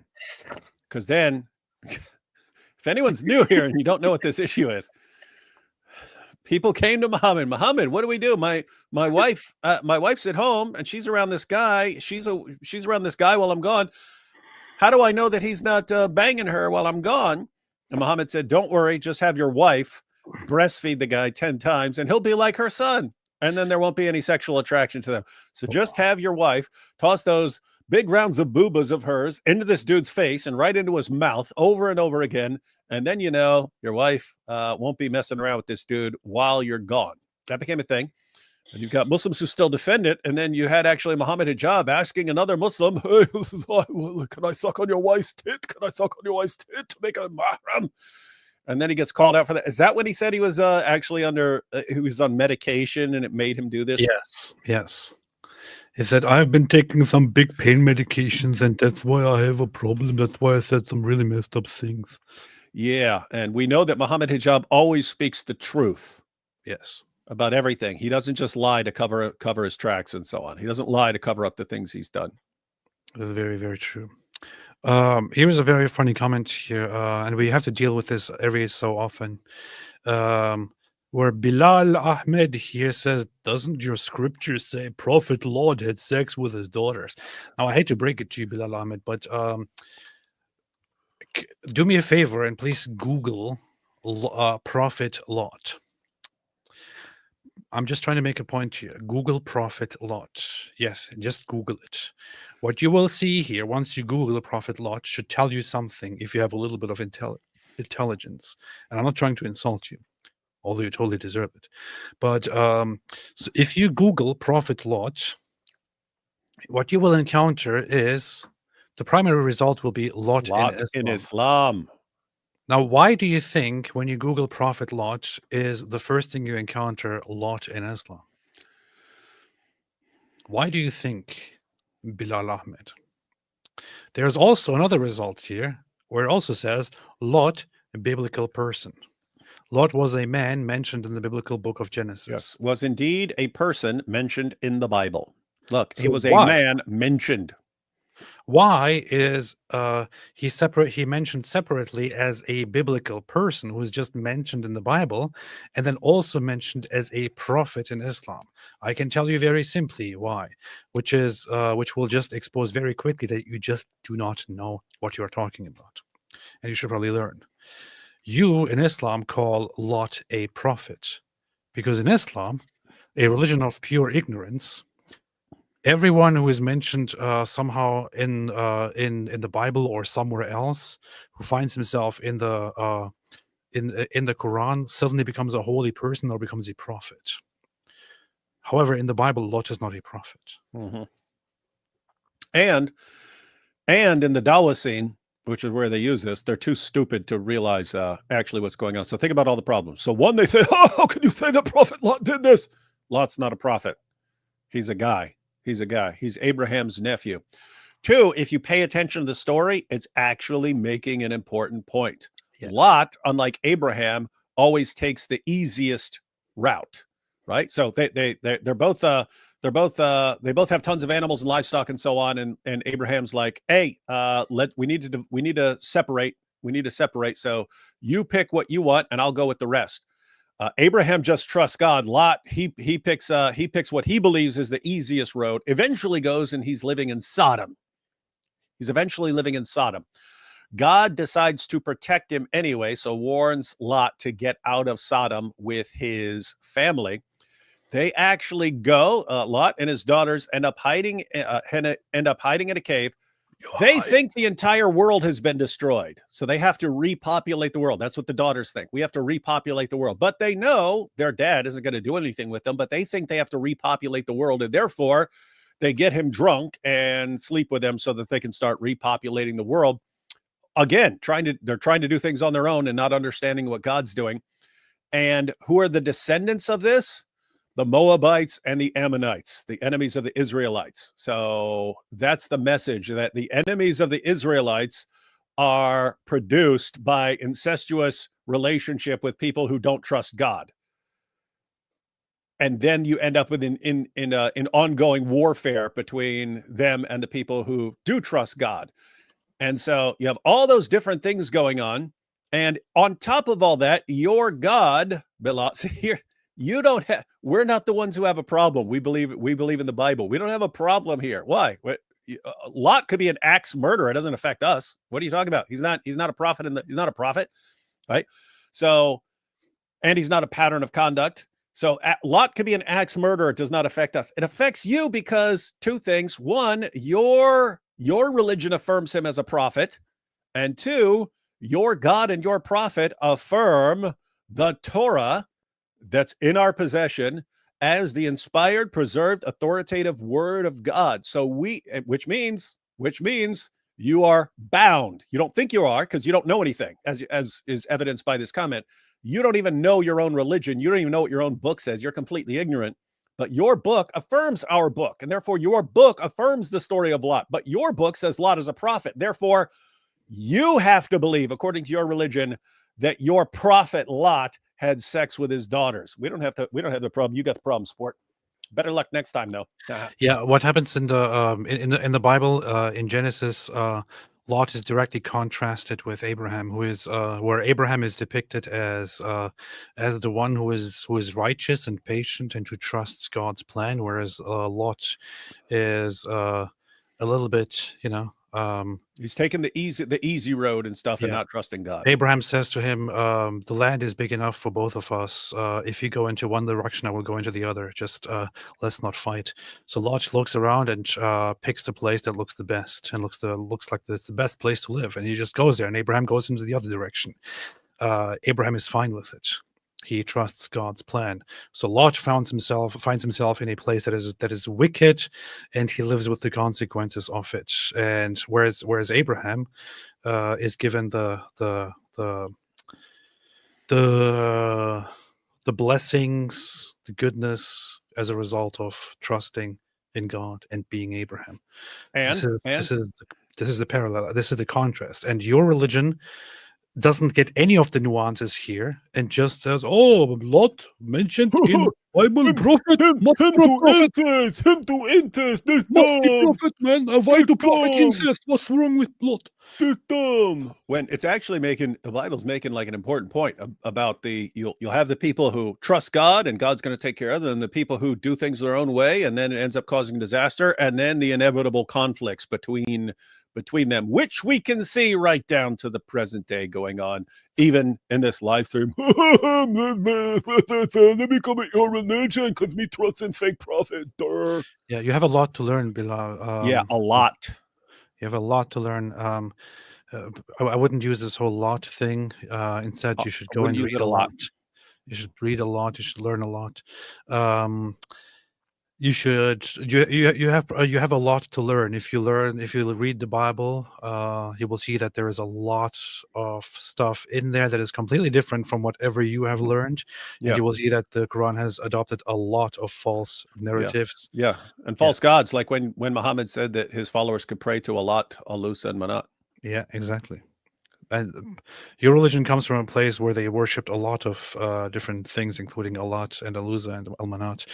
Or Manat, and so on. So I would focus on learning and reading a lot and educating yourself. Yeah. In fact, just go get a little piece of land, a little lot, and That was stupid.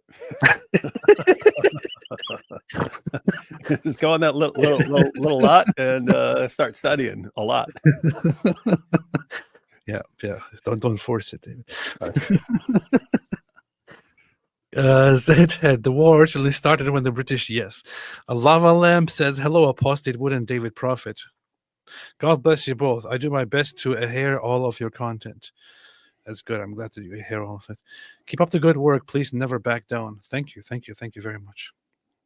Thank you very, very much. I'm glad that you hear all our stuff, and I hope we can make it worthy of your hearing. Thank you. Oh, sorry, a hearing. Thank you, Lava Lamp. I appreciate that. Martin Oraha says, just paying my jizya. Oh, hi, David. Welcome to the Heretic Club. Being an Assyrian from the ancient Church of the East, we get called heretics by Orthos. Everyone gets called heretics by Orthos. Powerful. Holy Joe says, wait a minute, is the ancient Assyrian ancient church? Oh, I think there are 2 or 3 churches that are known as Church of the East. Like there's the Assyrian Church of the East, there's the ancient Church of the East. Which one is which? Isn't one of them just regular Oriental Orthodox, and one of them is even further? Which one is which? What is this? I want you to explain this to me, Martin. Thank you. I don't know, but David Kazashi says Muhammad also enjoyed his night with Al-Zut a lot.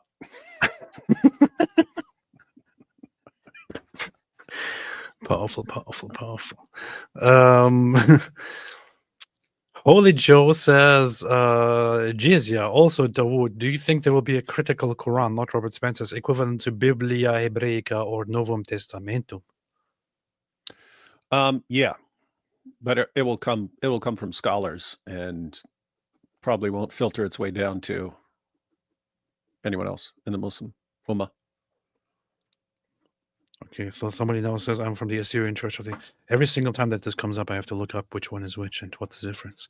The ancient Church of the East and the Assyrian Church of the East. This is funny. This is so funny. Like the Wikipedia article. Look at this. Why do they do this? Why do they choose these things? Ancient Church of the East, not to be confused with Assyrian Church of the East or Church of the East. Okay, thank you. Dude, it's like you know what that reminded me of the same names. It's like in New York, you'll have all these pizza places, and it'll be like Famous Ray's, and then it'll be like original, and then someone else will name their place Famous Ray's, and then so you'll have to go with original Famous Ray's, and then it'll be something else Ray's, and then Famous Ray's too, and but like they're all claiming to be Famous Ray's. Yeah. That's so funny. That's funny. East Syriac, Eastern Syriac, and so on. Okay, I'll have to read about this later. Batman Inc. says online ortho bros are comparable to sedevacantists. Yeah, I think so. Actually. I don't know. Were sedevacantists gay?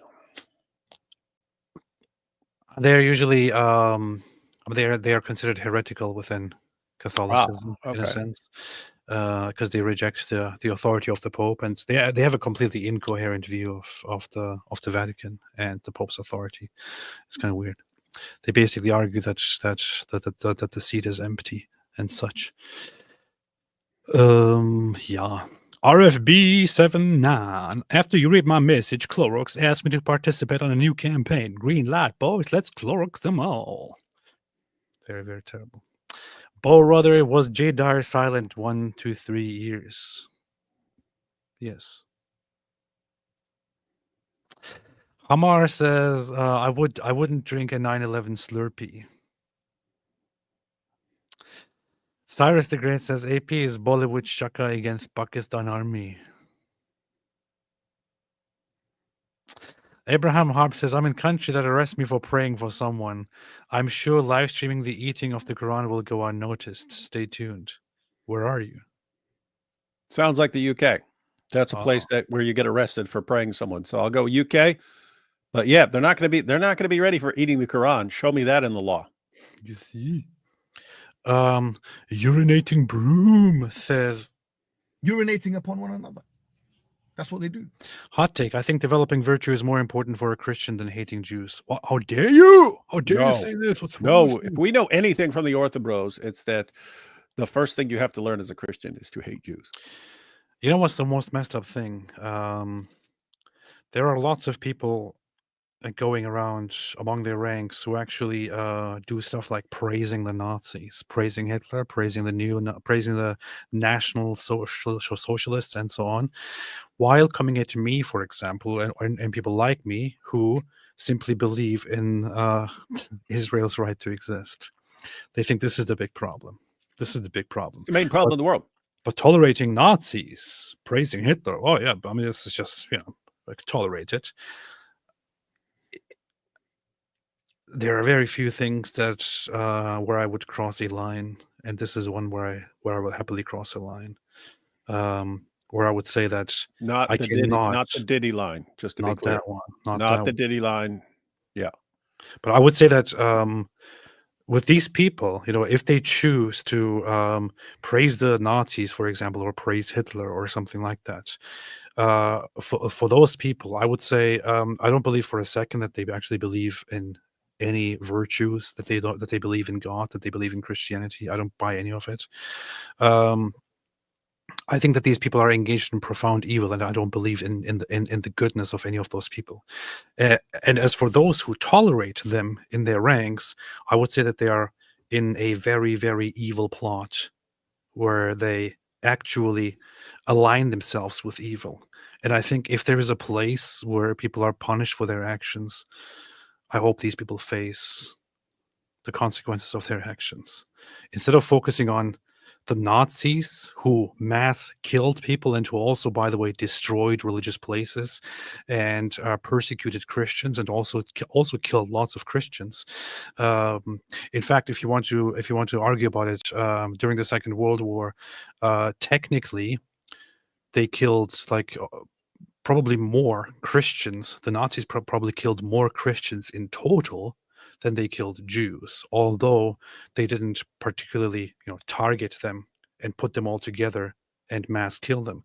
The killing of Jews during the Second World War is so specific and so horrific and the worst of all, because the Jews were specifically targeted with a long plan of collecting them and exterminating them by putting them into gas chambers, shooting them and putting them into mass graves and so on. But the Nazis also went around and mass killed Christian populations in Poland, in Russia, and many other places. So anyone who calls himself a Christian nowadays and who actually tolerates or supports Nazi stuff online shouldn't be talking about the evils of anybody else. They should be ashamed and should probably renounce any affiliation with Christianity. There, I said it. White Lightning 777. Do ask questions as a catechumen. That's how you learn. Yes, JD was cruel saying those Copts weren't martyrs. He was completely shamelessly horrible. And I think that's where he got angry at me. He was cool with me. I think the fact that I asked him a follow-up question about the Coptic martyrs, which then caused him to give a horrible, horrible response to it, which then caused many people in the Christian world to attack him. I think he has a grudge on me because of that, because I played a role in him being called out. Yeah, I mean, think about how messed up that is. Hey, those guys aren't martyrs, they're just heretics. Who cares if they're all slaughtered in the name of Allah? And you say, hey, that's kind of messed up what you just said. Oh my goodness, now I have to spend the rest of my life attacking AP for calling me out for that. It's so messed up. I'm a delicate little teacup. You see? I'm a delicate little flower. You see? It is very weird, said Celeria. Yeah. Hey, no, he's really mad. He's like, AP's only been a Kate Schumann for like 2 weeks now, and he's already more popular than I am and already more knowledgeable. Let me just attack him all day. What a crybaby, man. Pakistan says missile strike killed 13 in Bahawalpur mosque. Oh. Wait, did you say mosque? Yeah, they say here, according to the most reliable AP news, Pakistan says missile strike killed 13 in Bahawalpur mosque. Pakistani official says Indians missile strike on Bahawalpur must kill 13, including women and children. Okay, that according to every definition we've heard for the past 2 years is a genocide. And therefore, we are waiting for all the college protesters to be protesting against India. Yeah. Schools are closed in Indian-controlled Kashmir. Villagers report another aircraft crashed. Fighting disrupts flights between Taiwan and Europe. Well, I was just about to go to Taiwan, man.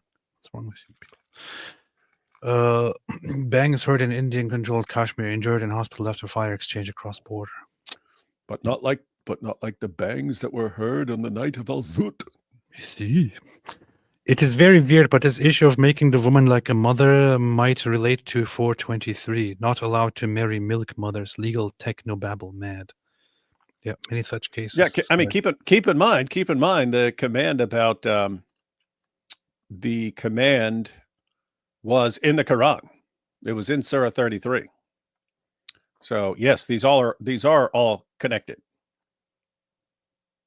Yeah, the Surah 4 verse 23. You've got a list of people that you're not allowed to have sex with.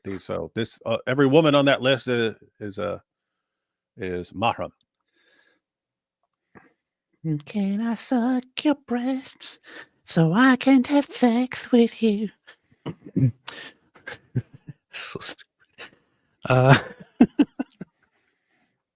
Guys, can you imagine because there have been a couple of attempts to like restore that and so on, like, oh, your wife works at Radio Shack and she's around a guy. Well, he's gonna have to suck on her boobs. There have been attempts to revive this practice, and no, this is what Allah revealed in the Quran until it was eaten by Aisha's sheep. We have to bring this back. So stupid, man. Like, could you imagine if like the Ummah still took this seriously and Muhammad's wives didn't conspire to get that part deleted from the Quran? You'd have like women, every woman who's going to school and is around guys would have to put her breasts in all these guys' mouths and stuff. Every Muslim woman who works in a place where there are guys working, she has to breastfeed all these guys to be around them and so on. Guys would probably like it. Yeah. Anyway, I want to turn this into a song. I think that was a good tune that I just started out with. Peace be upon me says, Bilal Ahmed needs Al-Zut like his pedophile prophet. This is very, very rude and racist. Tracy Wilborn, tell Lily J the story of Muhammad and the Al-Zut. She'll probably like it. Like, what if a man hormonally induced lactation? Could a man become someone's mother? Could this method be used as a chronically proper way to reduce homosexual tension among male friends? Only one way to find out. Yes. This is a good point. This guy just just found a solution to homosexuality. Yeah, only one way to find out if this method will actually work. Muhammad Hijab and Ali Dawah are going to have to put this method into practice. You see. Abraham Harp. I mean, I am pretty based. Can't say the same for my nephew. That's good. Daniel Celine says, AP streaming so late it's early morning in EU. Finally getting it fresh. Oh, hi, David Skog. David Skog. That's your new name. Jack Ray. Muhammad's 1001 Al-Zut nights. Guys, go support Rebecca Barsev. Oh, hi, guys. Yeah, go support Rebecca. What's Rebecca doing?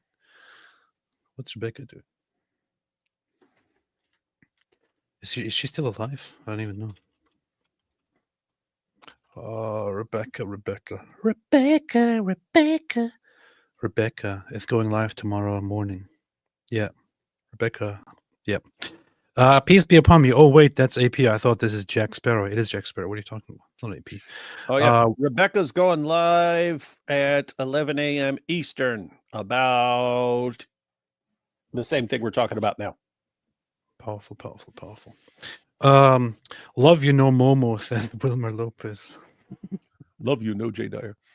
Abraham Harp, I'm in Australia. Law based to pray for someone in the law passed that to pray for someone in the LGBT community warrants arrest. Oh. So with the Quran eating, my law breaking will level up. Very, very interesting. So Australia is going the direction of UK. We have to stop people from praying. Australia is pretty normal to arrest people, considering that the whole island is based on just criminals. It does make more sense in Australia. Like, they're already criminals anyway. So yeah. Krish Pandey, are you going to view India like you view Israel? Am I going to view India like I view Israel? What does it even mean?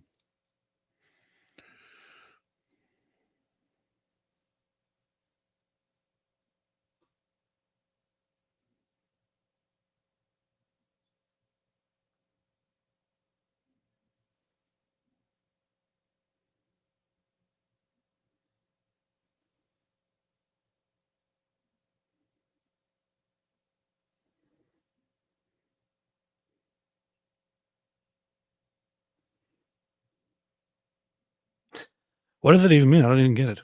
Anyway, no. So, White Lightning 777 said, I'm Antiochian Orthodox. The official church stance on the Zionism is neutrality. We want everyone to become Christian, no to war. Powerful. Yeah, this is the funny thing. You will find lots of these ortho bros and these weird people go around and say, oh, you're a Zionist. You support Israel. You should know that this actually is incompatible with Orthodox Church. It's literally incompatible. It goes against the Orthodox Church. Every single time I asked him, oh, cool, I didn't know that. Can you show me the evidence? Can you tell me what exactly it goes against in the Orthodox Church? Who decided that it goes against the Orthodoxy? Who decided that it goes against Orthodoxy? Who made such a declaration? Which canon? Which council? Who did make such a declaration?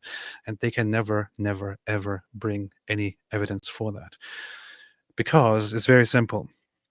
When we talk about Zionism, certain people try to make it about Zionism in the religious sense. That you support Israel as the biblical Israel, as an end time prophecy and such, which is why I made it very, very clear, even in my debate, that the Zionism in question here, Zionism normally simply refers to Israel's right to exist. It doesn't refer to anything else. You can argue for some religious beliefs about how Israel in its modern state is actually the biblical Israel, and that there is something religious about it and something end-timey about it and all that. I'm not talking about this. This is a completely different issue.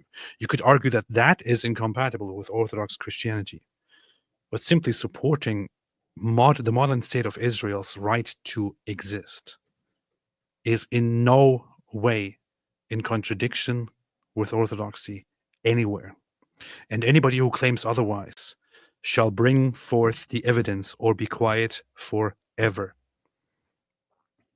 If supporting the existence of Israel and the survival and defense of Israel was against Orthodoxy, then so would be patriotism or nationalism for any other nation state out there. It is stupid. It does not make any sense. The churches are also established in Israel. Most Israeli Christians are actually for Israel. Funny thing, most Israeli Christians, when asked, say that they feel they are part of Israel and its problems. The most Orthodox churches, most Orthodox jurisdictions have cordial interactions and relations with the modern state of Israel.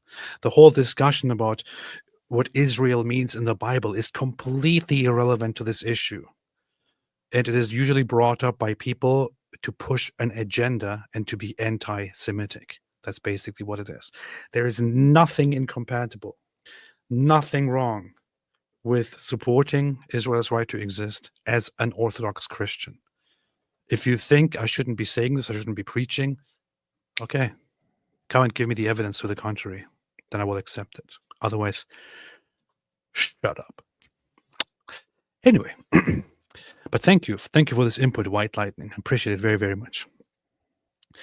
Proud double daughter dad said, I made a super sticker. Thank you so much. Appreciate it. And finally, Tracy Wilborn said, what Quran do you recommend to eat? Hafs or Warsh? Oh, David, this is a very good question. What do you say? Hafs tastes better. You think so? Mm-hmm. Okay, so there you go. Hafs is apparently tastes better and is better to eat. So that's the recommendation, and we get it from a professional. I mean, we have it from the one from the serial Quran eater who eats Qurans literally for fun when he wakes up. Immortal said, "Can Saitama beat Allah?" David, Yes. yes. Okay, there you have it. All right, then that's all we have for today. David, anything else? I don't know. I guess we have to wait and find out what happens with India and Pakistan. If they say, okay, you did something to us, we did something to you, we're even Steven. Or if someone on one side says, no, it's not quite enough, we have to do something extra, in which case this is going to keep going on. Powerful. Let's see what you said. Israel and the church. Father Josiah Tram did a very detailed lecture on Zionism and the church. Let's see. Israel. And everyone, God bless you. Oh, I actually see it right here. Well, that could be interesting to watch. Everyone, God bless you. God bless you, he said. Thank you. I shall have a look at it and shall see what he says. What he will probably say is that he'll probably talk about Israel in the biblical sense. And once again, it will not contradict Zionism at all. Because Zionism simply is about Israel's right to exist. I will watch it. All right, David, anything else?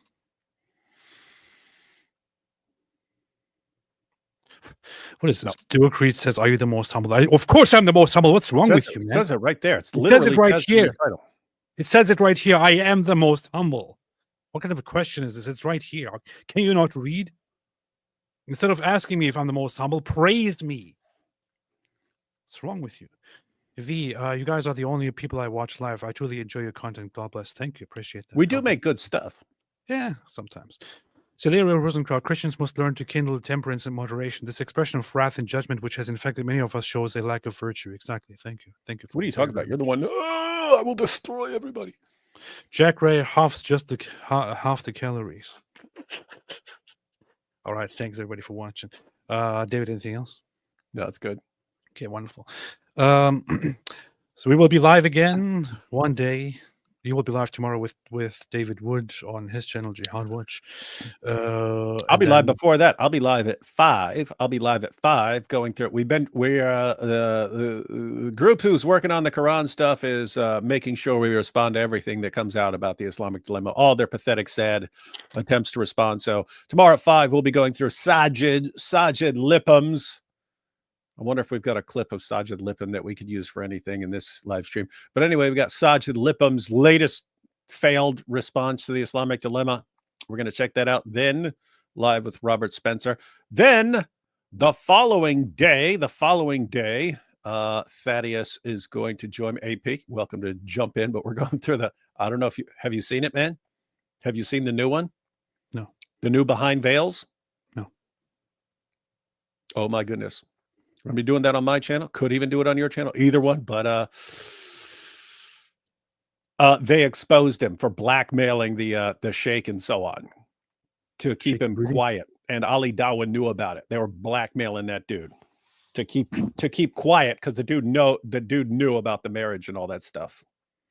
That Sheikh Tarawan and Tararia, whatever the guy's name is. Sheikh Booty, actually. Anyway, it's bad. People are saying that's the worst. And the comment section is filled with people who are like, whoa, I was on hijab side until this. This is messed up. Based. But it's really, really bad. So we're going to go through that. And then hijab's fans won't even care still. Shocker. Nice. I'm very shocked and surprised by what I'm hearing here. So, yeah. Anyway. Oh, by the way, surprise. Whoa! It was me all along. It was you the time. It was you all the time. Oh man, people were wondering where I was going. Wow. See, dude, I didn't even know that was you. Yeah. See. I thought anyway, I was here with the Mahdi the entire time, and we're going to have this awesome show. Thanks everybody for watching, and as always, which translates to stay away from Islam. Did this actually play? Did you hear the goat? Yeah, your mic does something weird when you play it. Your mic goes quiet. Okay, now again. There, that worked full blast. Okay, wonderful. Stay away from Islam. Wonderful.